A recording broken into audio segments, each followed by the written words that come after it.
আসসালামু আলাইকুম রহমতুল্লাহি ওয়া বারাকাতুহু। সম্মানিত প্রিয় মুসলিম ভাই ও বোনেরা, আর ইসলামিক টিভির পক্ষ থেকে সকলকে জানাই আন্তরিক মোবারকবাদ। আশা করি সকলে ভালো আছেন। আমি আলহামদুলিল্লাহ আল্লাহর রহমতে ভালো আছি। আজকে আপনাদের মাঝে আলোচনা করব মুহররম এবং আশুরার করণীয় এবং বর্জনীয় কাজ সম্পর্কে। চলুন আমরা জেনে নিই। হিজরি বছরের প্রথম মাস হলো মুহররম মাস। এই মাসের সম্মান এবং ফজিলত অনেক বেশি। এই মাসের 10 তারিখ আশুরা। এই আশুরার সঙ্গে জড়িত রয়েছে অনেক ঐতিহাসিক ঘটনা। তাই মুহররম এবং আশুরার দিনের করণীয় এবং বর্জনীয় নিয়ে বেশ বাড়াবাড়ি এবং সরাসরি লক্ষ্য করা যায়। তাই এ সংক্রান্ত করণীয় এবং বর্জনীয় বিষয়গুলো জেনে নেওয়া আমাদের খুবই প্রয়োজন। মুহররমের 2টা করণীয় আমল রয়েছে। 1 নম্বর হলো মুহররম মাসের প্রথম 10ম দিন আশুরার দিন রোজা অবস্থায় কাটানো উত্তম।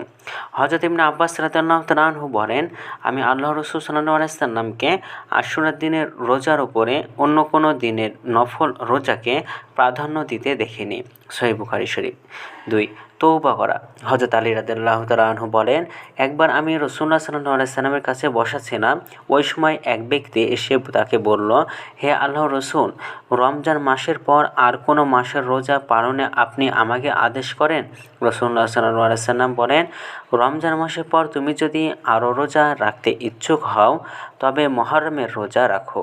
যেহেতু এটা আল্লাহ তাআলার মাস, এই মাসে এমন একটি দিন আছে যেদিন আল্লাহ তাআলা এক গোত্রের তওবা কবুল করেছিলেন এবং তিনি আরও অনেক গোত্রের তওবা এই দিনে কবুল করবেন। জামে তিরমিজি শরীফ। তো এখানে 2টা রোজা রাখবেন আপনারা। কয়েকটি বর্জনীয় কাজ সেটা আমরা এখন জানব। রাসূলুল্লাহ সাল্লাল্লাহু আলাইহি সাল্লাম বলেন, যারা শোকে গণ্ডে চপে ঘাত করে, জামার বক্ষ ছিন্ন করে এবং জাহেলি যুগের মতো চিৎকার দেয়, তারা আমাদের দলভুক্ত নয়। সহিহ বুখারী শরীফ। হযরত ইবনে আব্বাস রাদিয়াল্লাহু তাআলা আনহু বলেন, রাসূলুল্লাহ সাল্লাল্লাহু আলাইহি সাল্লাম এর কন্যা জয়নব রাদিয়াল্লাহু তাআলা আনহা মারা গেলে নারীরা কাঁদতে লাগলো।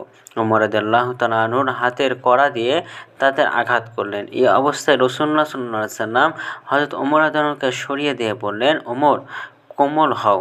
আর মহিলাদের বললেন, তোমরা তোমাদের গলার আওয়াজ শয়তান থেকে দূরে রাখো, অর্থাৎ চিৎকার করে ইনিয়ে বিনিয়ে কেঁদো না। তারপর বললেন, যা কিছু চোখ, অশ্র এবং হৃদয় থেকে দুঃখ, বেদনা এবং শোক তাপ বের হয় তা আল্লাহর তরফ থেকেই বের হয়। এটা হয় রহমতের কারণে।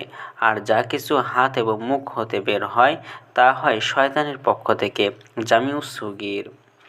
তাই মুহররম মাসে বিশেষ করে আশুরার দিনে 1 তাজিয়া মিছিল করা, 2 মরজিয়া পাঠ করা, 3 মাতম করা, বিলাপ করা অনুচিত।